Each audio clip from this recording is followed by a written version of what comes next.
Lagi kami nagpe-perform sa All Out Sundays, GMA, and tours as well, way back. Yung Champions Tours, kasama si Sarah, Eric, Rachel. And pero may last na nag-perform tayo na tayo lang. Tagal na.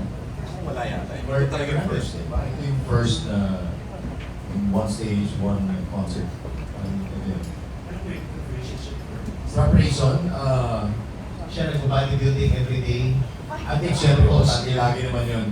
Every concert, kailangan mo i-build yung stamina namin. So, kailangan Lots exercise. of exercise. Nag-start na lang yung first rehearsal namin. That's right. Si Christian yung nag-ulo na dahil grabe yung So, preparation. push sa promo, pero talaga, as usual, it's take care of your body, take care of your voice, and really curate the songs with your band, with your director, and makikita mo yun habang nag-rehearse kayo, what to improve, what to add, what to take out. So, it's a beautiful experience. Thanks, man. Nakikita ba namin yung results ng bodybuilding dun sa... Ngayon, gusto niyo si Mark? Ay! Ako ba? Ngayon. Dun sa concert Sa concert? mismo, may mga pa-muscle di ba mangyayari niya? Ako may show yung skin. Grabe. Like, Not arms, not arms. Ayun.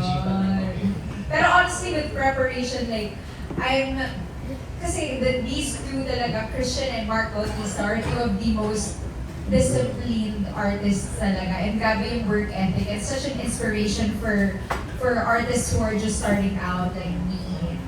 Malaking tulong yung teatro, ah. Kasi Yes. yung training din yung teatro, yung preparation nyo ng 1 month, yung grabe, sobrang intense na preparation. I think yun yun, parang Yeah. nakatulong. Wala. That's right, that's right. Lots of Alright. exercise. I hope that answered your question, sir. Because next, okay, ma'am. So, hello, my name is Kay from NMI. I'm from ATM. My question is for the both of you. What song do you think is your magnum opus? Magnum opus. Hindi ako sa ice cream eh, pero sa ano na lang. The way you look at me band. The way you look at me. Cause there's something it's my go-to song. Kung sabihin ko na ang I Need You, ang close sa aking heart na song. Kasi from all the songs na nirelease ko, yun yung yung anthem for me. Oh, ano, no, I Need You. Ang leading rating mo sa music video is Ann Curtis. And Ann Curtis was also in my music video. No. Girl. Yeah. Kasi Yeah, thank you. hindi lang siya singer. Thanks, Ann. Grabe, your careers are so interconnected talaga. Thank you, ATM. Yes, thank you. And better taste moments, Yes. family. Please follow, like, and share. ATM. Yes, please. All right, who would like to ask our next question? Yes, ma'am, you have the floor.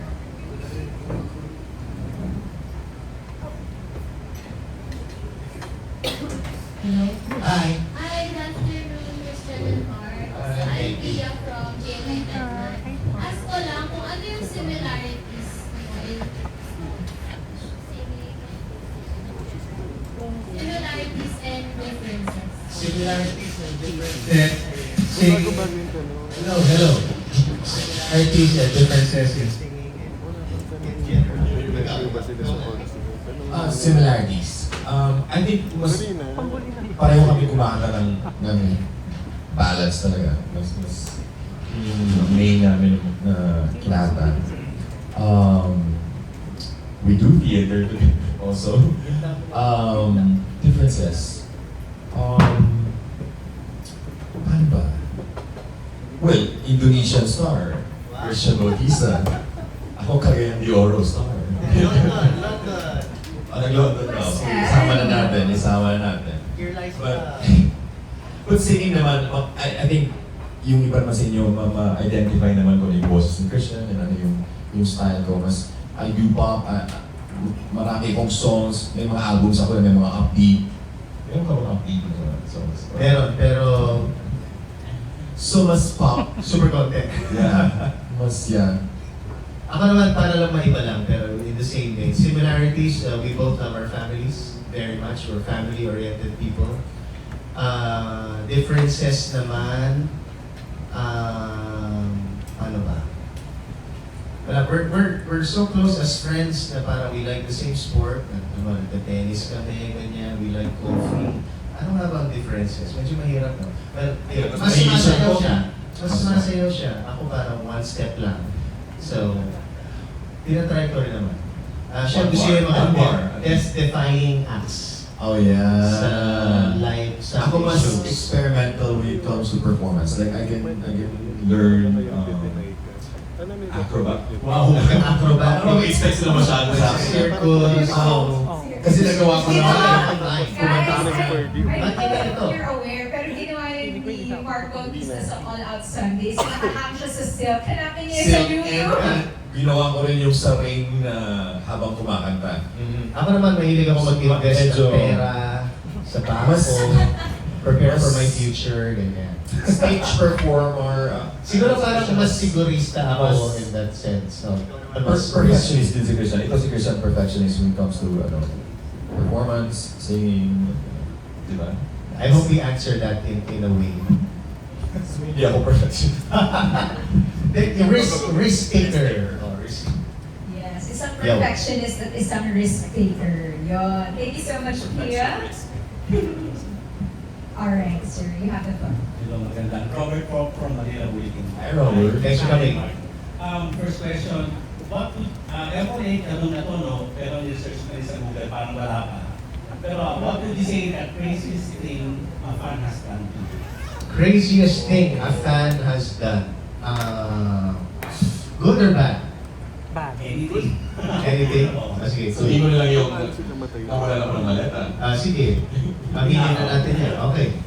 I think sa US concert namin na for some reason, first time ko mag-US, excited na excited. May daming bago yung mga maleta ko. 20 years ago, mga Ganti matagal na daw.